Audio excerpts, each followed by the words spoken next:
Alrighty, so after doing the review for the League Cup final, it's time to do the review of the three midweek games that happened in terms of match week number 27, and there was definitely some good game in terms of the three games that has happened tonight, and a lot of goals that was scored in these three games, as there's 13 goals that has been scored throughout these three games. And usually as we get closer to playoff time, I would be thinking maybe things could be a little bit tighter and maybe the goal scoring would go down, but instead it's kind of the opposite with the way that recent week we have seen goals that has been scored in a lot of these games, and it seems like defense has been optional in some of these games.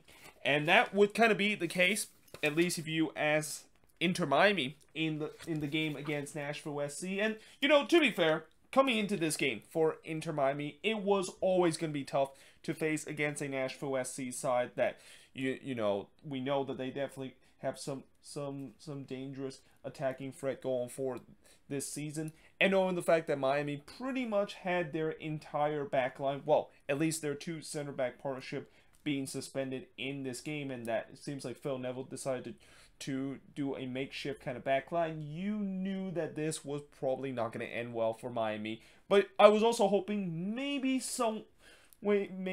that it could kind of work out and it's not just going to be kind of a lopsided the resort. No, it turns out the way that a lot of people were kind of expecting, where Nashville absolutely demolished that makeshift backline that Miami basically had. And in the first half, just 6 minutes in, Mukhtar gets on the score sheet to give Nashville a 1-0 lead. I believe that's the 11th goal that Hani Mukhtar has scored, and he would actually add another one later tonight. He's been having an incredible season, and even maybe some discussion that he could potentially be an MVP candidate with the season that he has been with Nashville SC. But in the 9th minute, another player that has been having an incredible season, CJ Sapon, looked to add on his tally, but he hits a sitter. And early on, with the way how I thought Miami was giving just so much space for Nashville to operate, I thought this could get ugly. Like, this could really get ugly for Miami, with the way that the back line was kind of almost the same way as I saw in the game against the Red Bulls, where they were just completely lost. Like, they don't know how to get into space to cut down those passing lanes and basically not allow the Nashville attack to have so much space to work with. And I mean, unless if they don't figure it out, this could get really ugly, and really ugly soon.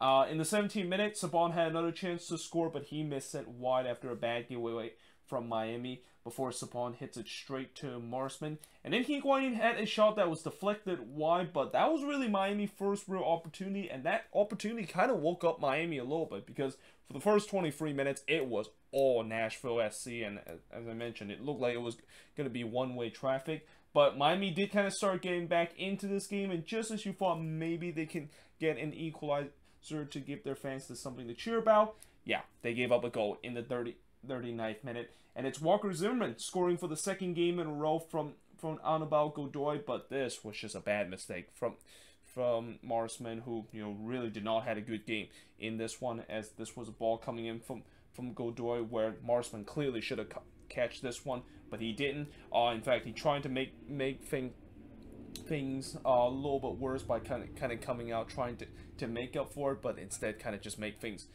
worse with the way that he was just completely off his lines. And once that ball is dinked in right back into the box, and Zimmerman is the one that potentially is going to head it in, yeah, Zimmerman is going to hit that one, and he is one of the best player in terms of ball coming into the box, and it's no surprise that he was able to beat two Inter Miami defender and able to outjump both of them to give Nashville a 2-0 lead. But it could have been 2-1 in favor of Nashville if it wasn't for the post-denying Higuain and Miami chance to get back into this game. But we had to halftime with Nashville leading 2-0 against Inter Miami. But heading into the second half, it would be 3-0 in favor of Nashville, and as I mentioned, Hani Mukhtar getting his 12th goal of the season. And again, this was another moment where Marsman would not want to look this one back, because yeah, this was just a ball he basically just kind of pushed it right into the path of Mukhtar as he was trying to catch it, and Mukhtar basically said, "Thank you very much. I'm just gonna slot home for the 12th goal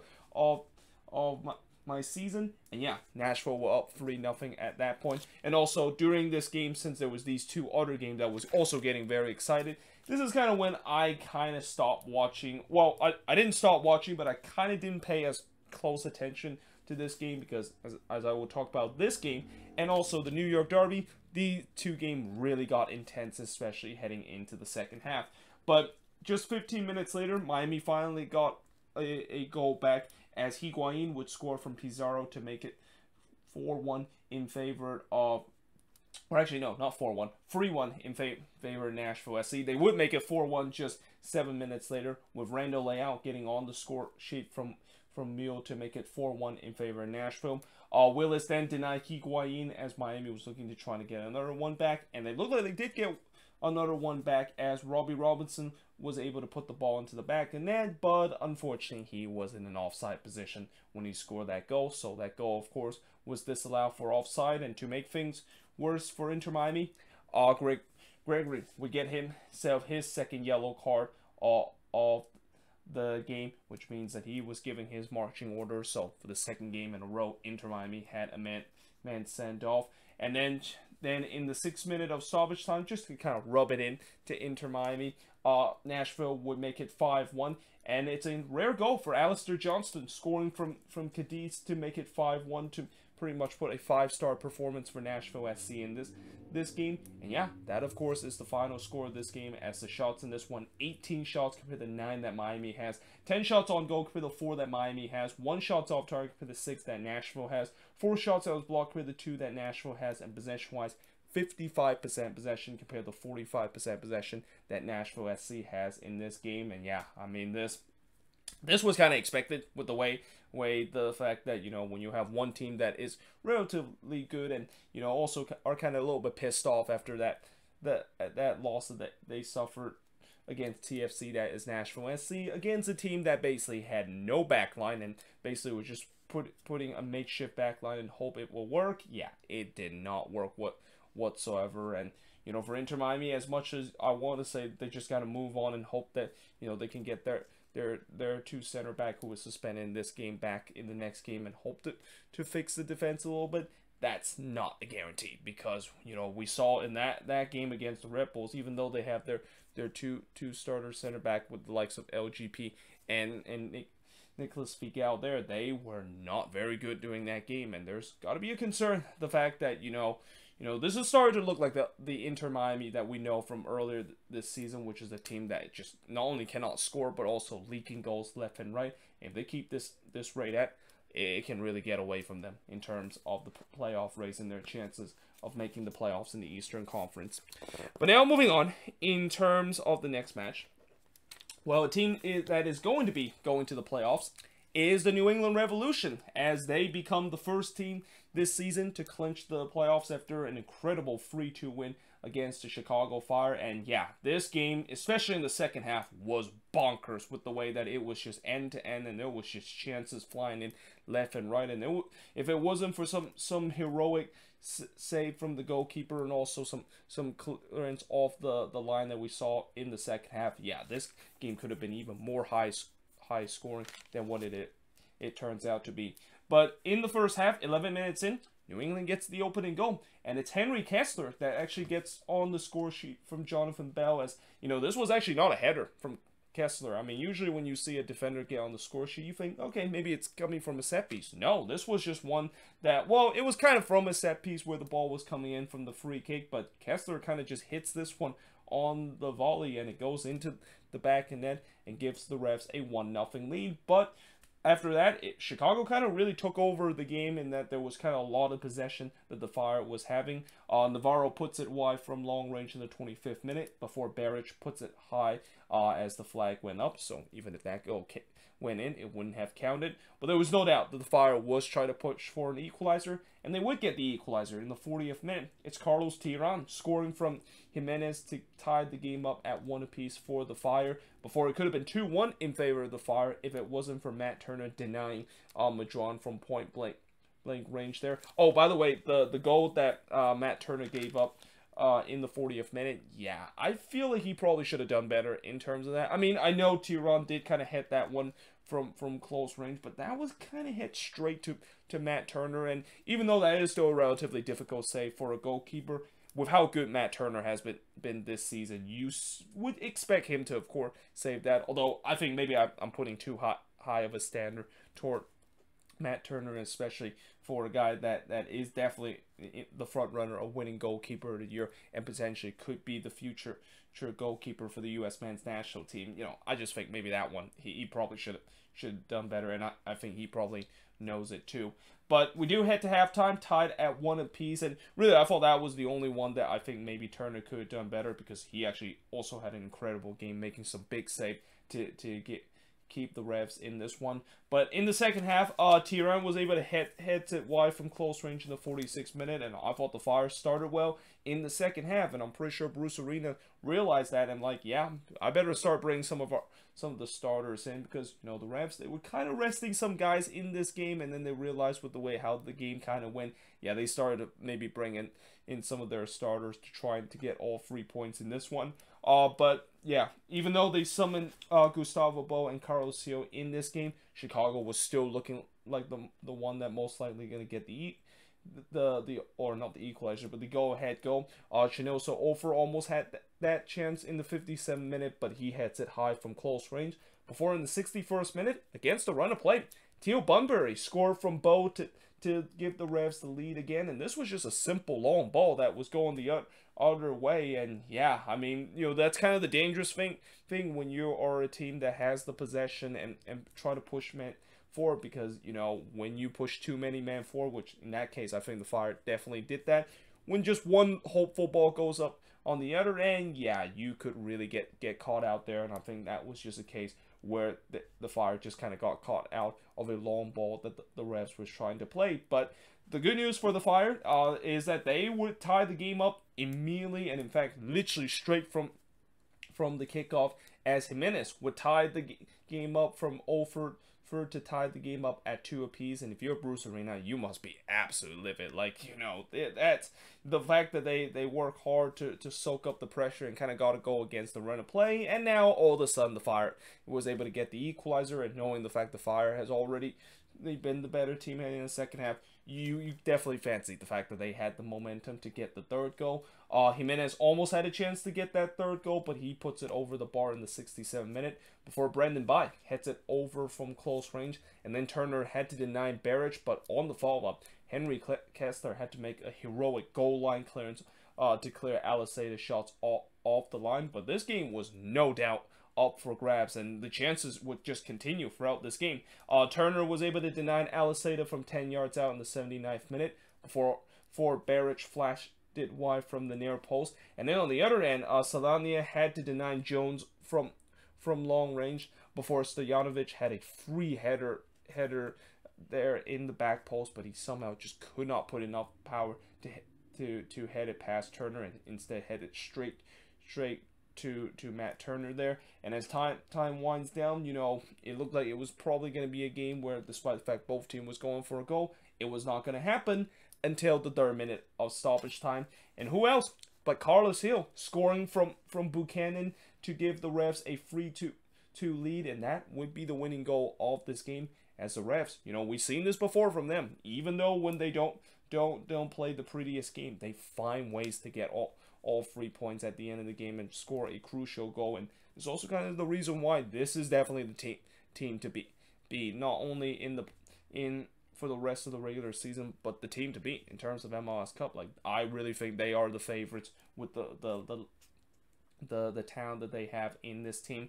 But in terms of the stats in this game, 26 shots compared to 18 that New England has. Like, there was 44 shots in combined in this game. I mean, defense, what's defense in this one? 10 shots on goal compared to 7 that New England has. 8 shots off target compared to 7 that New England has. 8 shots that was blocked compared to 4 that New England has. And possession-wise, 60% possession compared to 40% possession that the Revs has in this game. And yeah, overall, it was a very entertaining game. But for the Chicago Fire, this basically kind of just sums up their season, and really kind of sums up the last couple of seasons, where even when they're in these kind of games where they look like they're most likely going to win, they find ways to lose because of giving up late goals or just making some dumb mistake. And yeah, I mean their playoff hope is really gone up in flames. I mean, if it wasn't gone up in flames in this game, it probably had gone up in flames when they lost 5 out of 6 during that 6-game road stretch that they had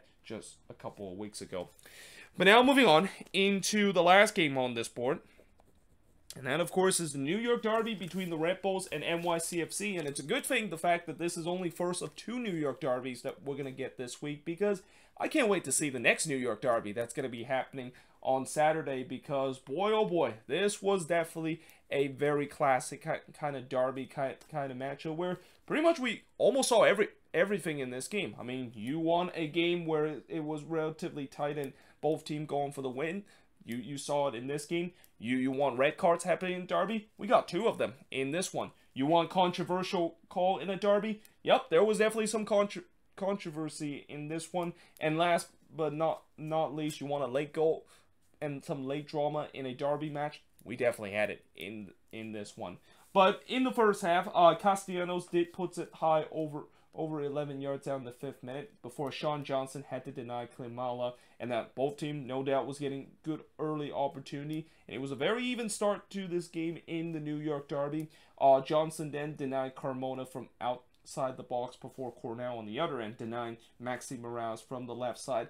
Then Cornell absolutely robbed Tinnerholm from 6 yards out. I mean, Tinnerholm thought that he scored there, but Cornell was able to make a big save on that. But 3 minutes later, we get ourselves the first opening goal of the New York Derby, and it's none other than Tati Castellanos. I mean, he loved to score against the Red Bulls, and he scored here again as he scored for Maxi Morales to give NYCFC a 1-0 lead. Medina then pulls it over the bar despite the fact that he literally had an empty net to shoot, and he definitely would love to have that one back with the way that could have been 2-0 in favor of NYCFC. But we head to halftime with NYCFC only holding a slim 1-0 advantage. And in the second half, Klimala then puts it wide from close range before he also puts it wide from close range just 10 minutes later. Then Castellanos tried to score his second goal, and he actually did score his second goal, but just as he thought that maybe he gave NYCFC a 2-0 lead,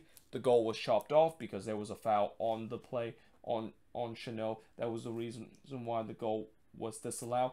But just 6 minutes later, this is when the controversy began in this game, where Keaton Parks was giving a straight red after he put a challenge on Yearwood. Now, obviously, I think in slow motion, it definitely looked like it was kind of a studs-up challenge that Keaton Parks put. But I think when you look at a couple of times on the replay, and even especially looking at real time, I don't think it was really a tackle that is bad enough where you just give a straight red on that. I mean, obviously, I know NYCFC is definitely going to appeal this, and I have a good feeling they have a chance to win this appeal, because while yes, it was a bad challenge on Yearwood, it wasn't really one that it was just completely studs up and kind of just a complete let breaker there. But you know, nevertheless, Parks was given his marching order. They did go to they didn't go to VAR, but they checked for a couple of minutes to see whether or not if it were a red card, because you know, with a straight red you can always go to VAR to review it. And a couple of minutes later, they were confirmed that of course is the case. But there was no doubt that a lot of NYCFC fans were not happy about that, and they feel like it was kind of a soft red card, and I don't blame them. I feel like it was kind of soft, and in some way, I would say it was more of an orange card rather than the fact that it should have been a straight red.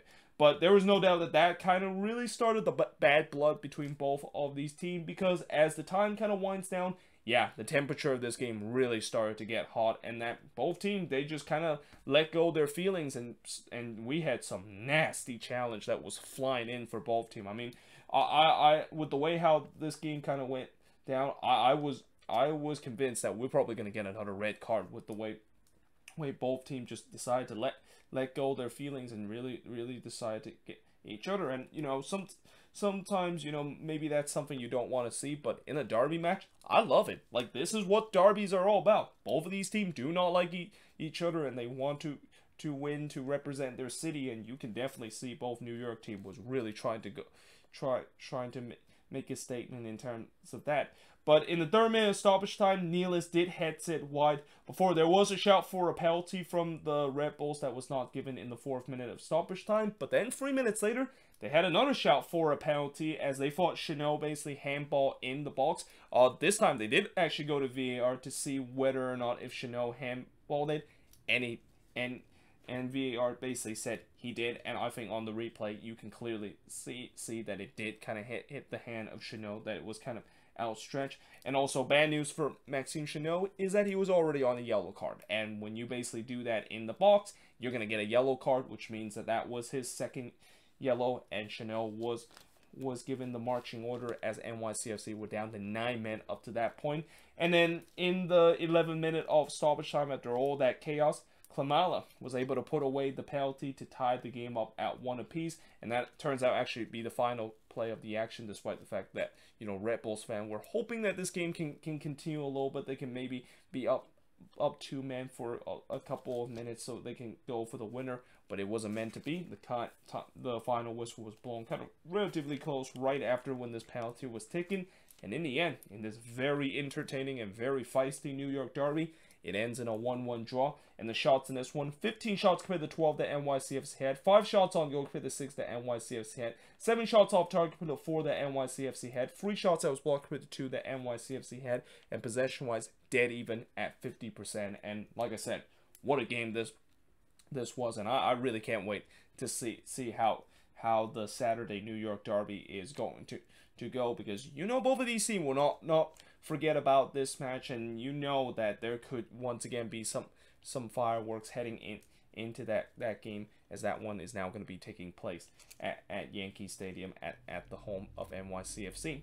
But yeah, there you have it. That is pretty much it in terms of looking at these 3 games that happened in the middle of the week. Let me know in the comments below, what do you think of all 3 of these games? And of course, in a couple of days' time and on Friday, I of course will be doing the preview of looking at all 13 games that's going to be happening in match week number 27 in terms of the weekend's action. But till then, hope you guys enjoyed this video. If you do, make sure you guys do a like, smash the subscribe button, and yeah, I of course will see you guys next time.